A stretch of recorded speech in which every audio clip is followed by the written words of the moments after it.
You guys are not going to believe what I just saw. RNC Chair Ronna McDaniel says the possible U.S. default bodes very well for the Republican field. Meaning, for all of you girls that don't understand what this means, they are rooting for the U.S. to default on its debt so that the economy will collapse and they could all go back and blame President. Yes, I don't know if you have seen this extremely embarrassing. RNC Chair Rona recently had an embarrassing interview on Fox News. A simple question why she should continue to keep her job. Her response tells you everything you need to know. If you remember, Vivid recently went viral asking her to resign. And when I saw this video and the kind of response on the comment sections, it clearly tells you how the people are feeling. Republicans are losing a lot and all blames are going on her. I'm going to play this video so you can see exactly what she said. If you are not subscribed to this channel, please endeavor to do that. And if possible, why not share out this video? All right, joining me now, Ronna McDaniel, chairwoman of the Republican National Committee. Ronna, thanks so much for being with us. Vivek and others are saying that under your leadership, Republicans have lost election after election, and positing the question, why should you retain your job given the track record of the party under your leadership? And to that, what do you say? Well, first, I'm going to continue to focus on Joe Biden and Democrats. And I think there was a moment missed during that debate by Vivek to talk about the fact that we still have 13 American hostages in Israel, the fact that for the first time ever in the history of either party, we had a Jewish co-sponsor for a debate, and we are in very perilous times in our country. And I do think Republican voters, and I hear this echoed all the time, are tired of the circular firing squad within our party, and they're saying, can we please talk about Joe Biden and the Democrats and the border and fentanyl and crime and what's happening to our kids and inflation. But I'll definitely defend my record as chair. Listen, yeah, I mean, Ronna, I agree with you. Let me just say, I mean, all that you just said, I couldn't agree with more. But and you're right. I mean, obviously that should be a key focus. But I know you believe in accountability. You talk about it all the time. I mean, everyone. I mean, I'm accountable. You're right. Some accountability. Okay, that's what I asked you, and you went into another, another I was going to go there. Sorry, I took too long on the answer, but I was getting there. I'm not trying to avoid anything. Let me promise you that, Laura. Listen, when Vivek didn't vote in 2016, I was leading Michigan to the first win in history in 30 years. In 2018, we defied the odds. We got 3 senators, people like Josh Hawley, that allowed President Trump to build the largest conservative majority on the Supreme Court. In 2022, the RNC, which is a turnout machine, right? We're not the messengers. We don't create the messages for the campaigns. Those are the consultants who get very, very well paid. Well, one of the things, though, Ronna, that happened was, I think in Virginia, people were wondering where the money was, whether they were going to get some help from the RNC. And I know at one point you said that you were not asked for money in Virginia, but a Republican source familiar with the Youngkin team in Virginia told The Angle late tonight that is false.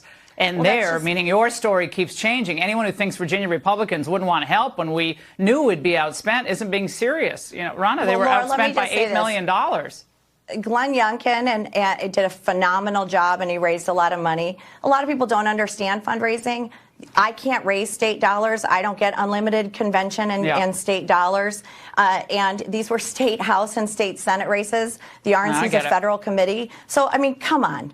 Can you just these are people who come after me all the time. They're on Twitter. They're all the time. And let's see their results. What did they do in Virginia? How much money did they give? But let me stand by something else. In 2022, we took back the House. And the RNC is part of that. We're building the road. And we're launching Bank Your Vote. We've got to do that. Ronna, we got to roll, but thank you for joining us tonight. We have a lot more to get to next.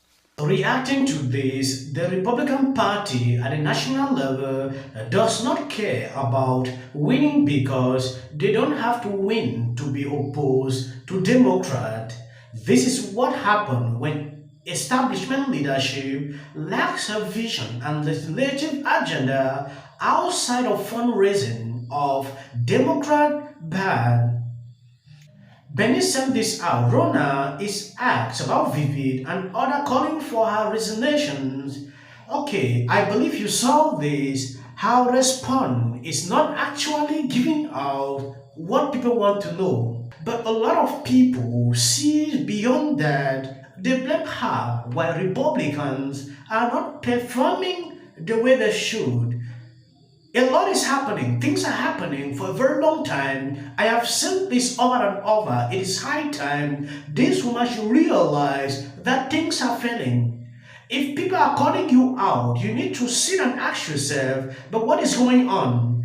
Than just to sit, continue to blame people. She said during that debate, she will not give a dime to Vivi. It is insane. If people are calling you out, why not just sit? Try to ask yourself what is going on. Why are people angry? She is not doing that. It is insane. If you never saw that segment I did, where she went off Vivid, called Vivid names, according to this article, a source who was sitting near Rona told Tinkers News that she was not attempting to keep her voice lower as she called him an asshole and declared that the party would not be giving him a cent. She said that and people saw it exactly.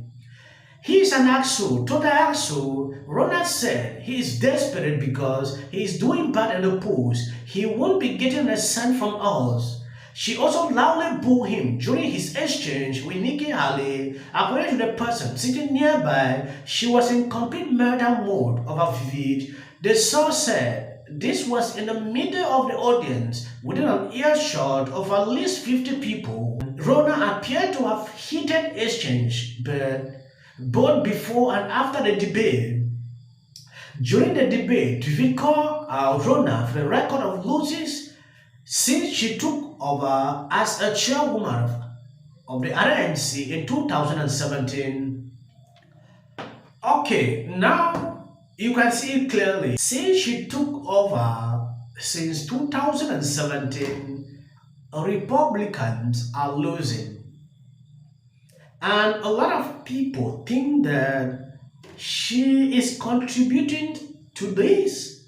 Is not as scared because here's the deal. Perception is reality. And so when you look at the data that was provided in this poll, it talks about how people feel. And when people decide whether they're going to the poll or whether they're not going to the poll, it's all about how you feel in that moment. And so while the facts may not align with their feelings are dictating their reality. Their reality is that they said that they feel better or they felt better when Trump was in office. But we've been trying to push back. We've got some very popular African-American artists that are out here saying things like, oh, I got checks when Trump was in office. I want those checks again, not understanding that that really came from Congress. So we've got a couple of things, the perception issue, and then we also have an issue as it relates to civics in this country and people not